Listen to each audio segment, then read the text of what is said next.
I did karate when I was like really young, but middle school and high school, I was always on like a team sport. I think like once I got to college, like all of that just like abruptly stopped because I went to an art school. So that's when I kind of started running, and then I think I just like had like an appetite for like camaraderie or like being on a team again, and I didn't know that's what I was getting into when I signed up for like Muay Thai, but once I joined a gym and like had teammates again and like people like holding me accountable, I realized that was kind of like that's kind of like what I need and like how I like to operate when I'm like working out, I guess. It feels better to be in like a team environment or like competitive sport environment than like going to like a spin class or like something like that. So I think that's really important for me, and I feel like I am like that because of how I was when I was young, like just being always on being on team sports and like being competitive and stuff like that. Called a halt to this contest, declaring your winner by TKO and the new Freedom Fighter Promotions National Featherweight Champion, the Slam Reaper, Gianna.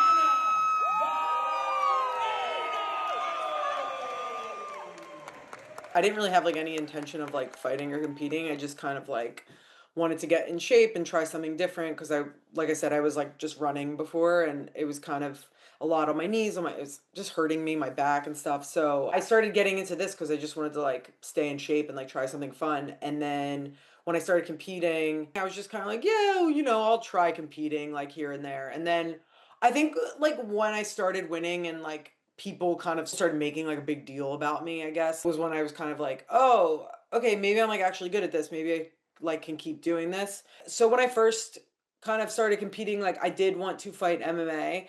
I was like a lot more into jujitsu than I am now, and I did have an MMA fight, and I got like knocked down the second round. And content to let her keep standing. She is putting them things on her.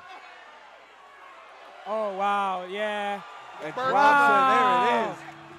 That was like a pretty low moment too, because I got a pretty bad concussion, so I'm sure that like contributed to the way that I was feeling, because I was just like my brain was rattled up. But like I felt pretty like depressed and like kind of like, what am I doing? Like I suck. Like, and obviously, that's not the case. Like I've had like so many wins before that MMA fight, but I think like people around me were like really hyping up like the MMA thing, thinking I was going to do like really well. I had all these like prospects, it felt like, and then that happened, and I was just kind of like, I didn't like that, and that sucked.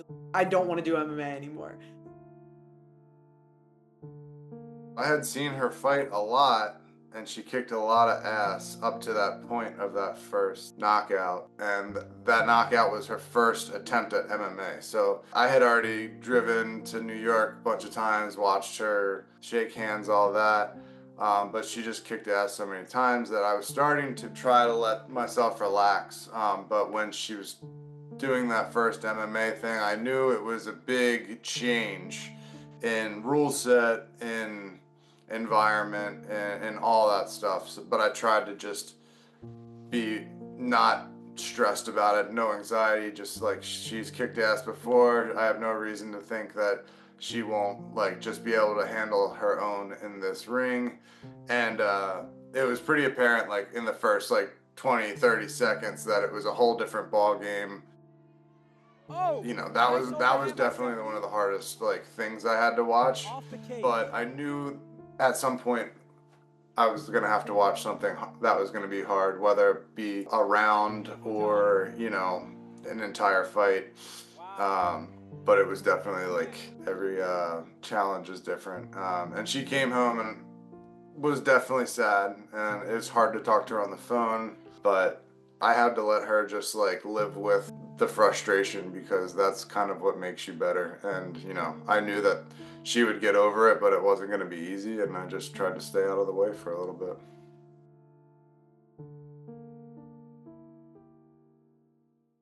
My name is Jackson Galka, and I'm the owner and head instructor here at North Star MMA. I started this gym in 2017, but prior to that, I began training in 2004. And from about 2004 to 2012, I was an active competitor in mixed martial arts, Brazilian Jiu-Jitsu, and Muay Thai kickboxing. My biggest accomplishments in this sport have been probably through coaching, but what made Gianna immediately successful competitively was she was athletic, she trained really hard, and she was also really, really tall. And so that's just a huge advantage. So she had some attributes that allowed her to get into the ring and be successful early on. But the main thing with Gianna that I think is the secret to her success is just her coachability and her work ethic.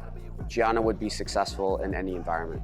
I can't take really much credit for that. My relationship with her is just to sort of like try to think through and optimize the path forward for whatever step she's at and whatever step she wants to get to. So now I just want to stay like active and like in shape and like not injured until I can, finally fight pro. And then who knows after that, like if I'll feel satisfied. But I kind of think it's like throughout the journey, I'm always like, oh, I'll be happy if like I win a championship belt. And it's like that happened and then, not satisfied. Okay, I'll be happy once that, you know what I mean? So like anything, you kind of just like are never satisfied when you finally reach like your goal. I definitely want to get into teaching more classes. I just want to get better at like coaching in general. It obviously like takes practice, and I just want to get like really good at training people and like analyzing their skills and like helping them get better, because I think whenever I have my last fight, at that point like I'm going to have like so much knowledge and so much to offer people that as long as I can like figure out how to communicate it right, like I think I'll feel really like gratified by coaching people, cornering them, helping them reach their goals. So yeah, I definitely see myself coaching, cornering. But yeah, I think I'll keep training until I can't train also.